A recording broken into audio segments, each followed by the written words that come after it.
All right, you are back. You are back. Thank you so much for tuning in for the third step that you need to take with your students in order to keep them engaged and really locked in on the subject matter that you are speaking on in class. Now, the first thing we talked about was you have to make sure that you're pouring the right fuel, right? You need to make sure you're putting the right fuel, the right thoughts into that young person's mind that they can believe in themselves, that they can build up their confidence and trust knowing that you have their back. Number two, you have to pull to start. And when I say pull, I am saying I want you to do your best to relate your subject matter to something that you know they're already interested in. That is going to pull that young person into your world and really begin to trust the information that you have to offer. Now, the third and one of the most important steps that you must take with your young people in order to keep them engaged and excited about what you are teaching them right now is you have to push until finished. Now, what I mean when I say push, when I had that lawnmower, at first, when I started cutting that yard, that grass, it was easy. Like, it was flat ground. The grass was literally about this tall, so it wasn't that hard to cut. But then I hit the hill and things got tough. I got tired. I wanted to give up.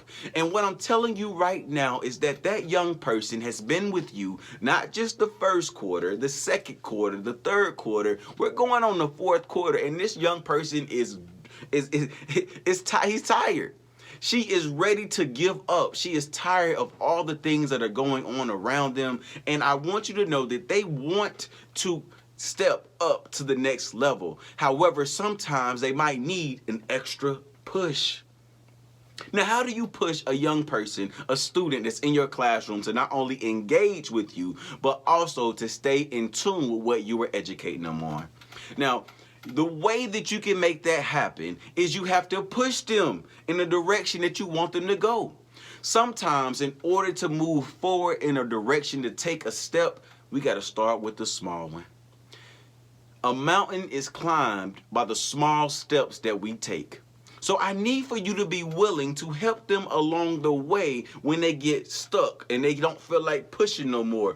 You have to take the time out of your busy schedule to really enthrall them, to bring them in to what you know they need to hear. A lot of students may not be facing the hardship that maybe you faced as a young person. Maybe there were some financial struggles in your household. Or maybe your parents had to work 2 jobs or worked all the time to provide the type of lifestyle that you grew up in. These kids today, honestly, are being educated at times within the home by their school, by their actual gaming system, by their friends, by the television. They are finding ways to be entertained at all times, and you're combating with that. Now, in order to get this young person to push until they finish, you're gonna need to know what's something that they are truly looking forward to in their life.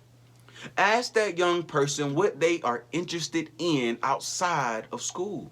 Now, if you ask this young person that question, they're gonna be like, "Oh, I got plenty of things. I like this. I like sports. I like doing hair. I want to have my own business."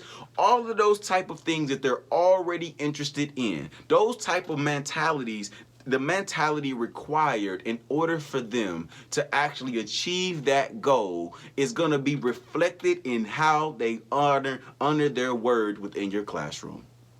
If they give up within your classroom and they put their head down every day and they don't put the work in order to graduate to the next grade or the next level, they automatically begin to put this type of mindset on themselves that they can give up at any point in time. Your job as their leader, right, as their leader, is to help them along the way with some encouragement. Now, the way that you're going to encourage them is going to be by relating not only your information, the subject matter, to what they're already interested in, but it's also to help them along the goal of achieving what they say they want to do.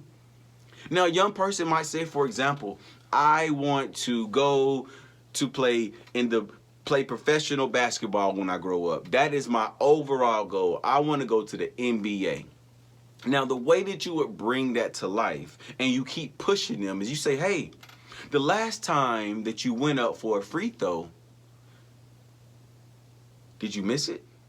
Nah, I made it. Okay, you made it. Now, let me ask you a question. If you were to go up for a free throw and you missed that free throw, what would happen next? Well, I'll probably be sad. I feel bad. My teammates might think I let them down.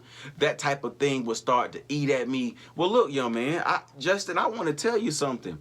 The way that you handle that basketball game, that free throw, was the same way that you have to be willing to handle this classroom. See, if you miss that free throw, you're going to keep going up there and shooting another free throw. You're going to get up there and you're going to keep practicing to get better, because those free throws maybe didn't come to you as easy as it did for you to do a layup. So you're going to need to practice, just like you practice to dribble, just like you practice to get that shot off when that buzzer goes off. You're going to need to put in some practice, some pushing yourself to the end in order to finish what you started. Now, that quick example is just a way of how you can relate your subject matter, your lesson plan, and their goal together. They're going to need to understand that this applies in real life. In order to push someone to the end, they have to have a goal, a reward in sight. Hey, young man, Justin, if you finish this course, when you finish this test and you do well on it, I can see and it will tell me that you are going to be a very, very successful basketball player.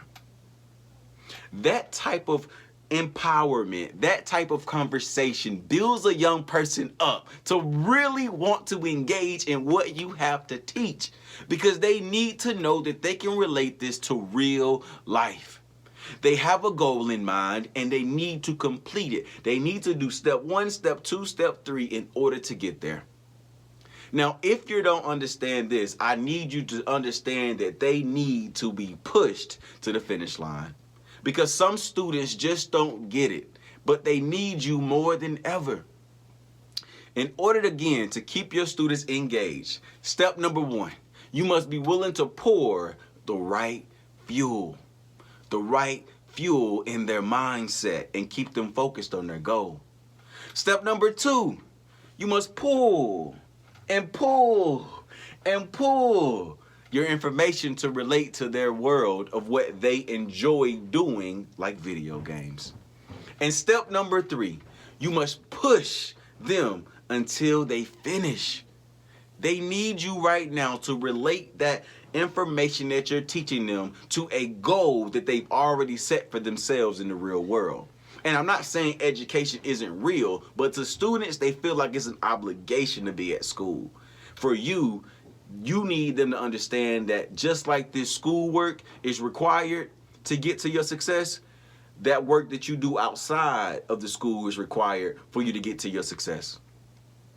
I hope you gained a lot from today's just quick lesson on how to engage your students this school year. If you haven't already, make sure you follow me, the man in the black chucks, for more information. It's Justin Tutt, and I am the #1 youth development expert. I'll see you all soon.